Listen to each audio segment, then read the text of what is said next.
Okay, we need to solve and graph inequalities here. The fact that we can already solve equations means that solving these inequalities is going to be super easy. In the notes, just remember I put note there, or put mention there, that when we're solving these, if we multiply or divide by a negative number, we have to remember to flip or reverse the inequality sign. So here, let's solve it just like we do an equation. We're just going to add 6 to both sides, so we'll have 3x is less than 33, and then go ahead and divide both sides by 3, and we'll have x is less than 11. Okay, now to graph this, they graph it on a number line, and each number line you don't have to go to the middle and say, okay, this starts at 0. Honestly, what I would do, I would start in the middle at 11, and then just go 12, 13, 14, and then 10, 9, 8.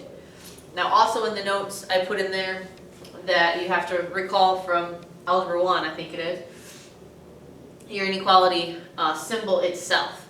Okay, so because this is just a less than symbol and not less than or equal to, it's an open circle. So I'm going to put an open circle at 11. And then the direction that we shade is, this says x is less than 11. So what values on our number line are less than 11? I know 10 is, so it's going to be everything to the left here, and then you have to make sure you put an arrow in there and say it's everything to the left of 11 there. So that would be example 1 solved and graphed. X is less than 11, and then there's our graph for it. Let's go ahead and look at example 3. I don't have anything for example 2 up there because that's solving inequalities again, but the only difference is when you solve the inequality, you're going to get down, your variable is going to cancel out, and you're going to have a number is less than another number. So in this case, if I had 3 is less than 11, is it? Yes. Will it always be? Yes. So when you have something here that's always true, your answer is going to be all real numbers is your solution, which means any number we plug in for x, any number whatsoever will work. However, if this was reversed, if we had 3 was greater than 11, now, is that true? No. Will it ever be true? No. That means there is no solution. So there is absolutely no number I could plug in for x, or the variable, and have it work for that inequality. So that would be no solutions. That's example 2 that's in your book. Let's look at example 3 then. A salesperson earns a salary of $700 per month plus 2% of the sales. What must the sales be if the salesperson is to have a monthly income of at least $800? Okay, we have to think of key words here. At least. Okay, well currently it's a salary, let's say x equals number of sales. And you always have to label your variables. So we're going to have $700 as our monthly salary plus 2%. We're going to write that as a decimal, 0.02 of our sales. We don't know the number of sales, so x. At least. So this value has to be greater than or equal to 1,800 because it has to be at least. Then we can just go through and solve, just like we did example 1. So subtract our 700, so we'll have 0.02 x is greater than or equal to 1,100. Take 1,100 divided by 0.02. Oops, that's not the right number. And we get x is greater than or equal to 55,000. Now this is not a good answer. What must the sales be if the salesperson is to have a monthly income of at least $1,800? So this person needs to sell, so they need to sell at least $55,000 worth of whatever the sales are. This is a good answer. I don't believe we have to graph this one, but if we did, like I said before, I would make sure my middle is 55,000, so then this would be 55,001. And then this would be 54,999.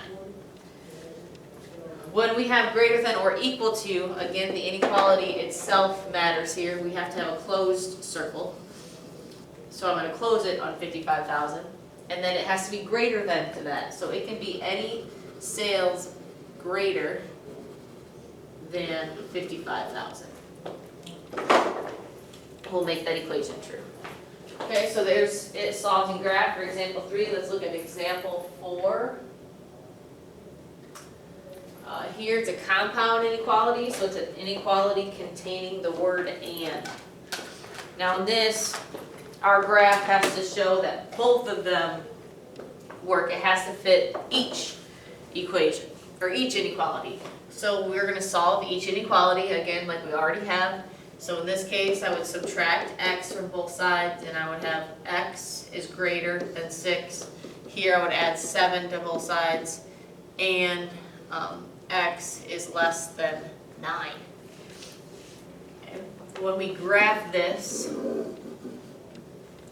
I'll start at 5, 6, 7, 8, 9. I feel an appropriate scale here is to go by ones, so I'm going to.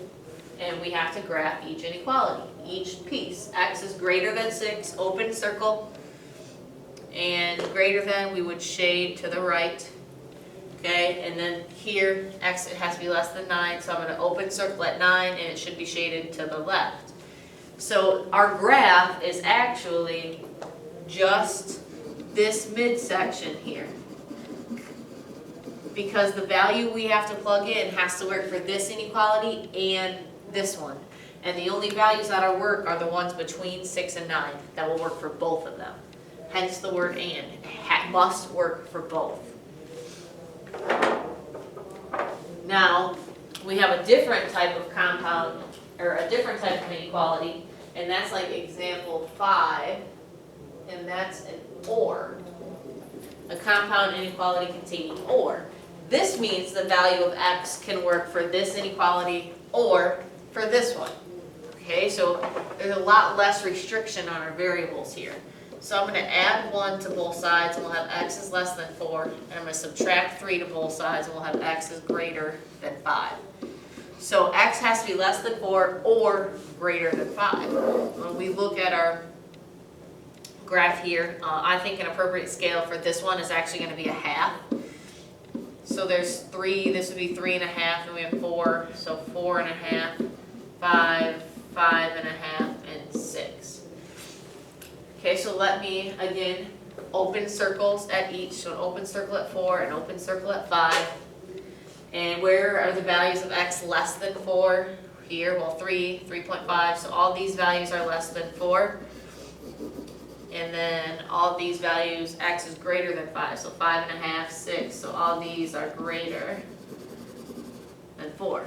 So in this case, it can be any value from negative infinity to 4, but not including 4, and any value from 5 to positive infinity will work, because again, it has to work for either one of these, just one, not both.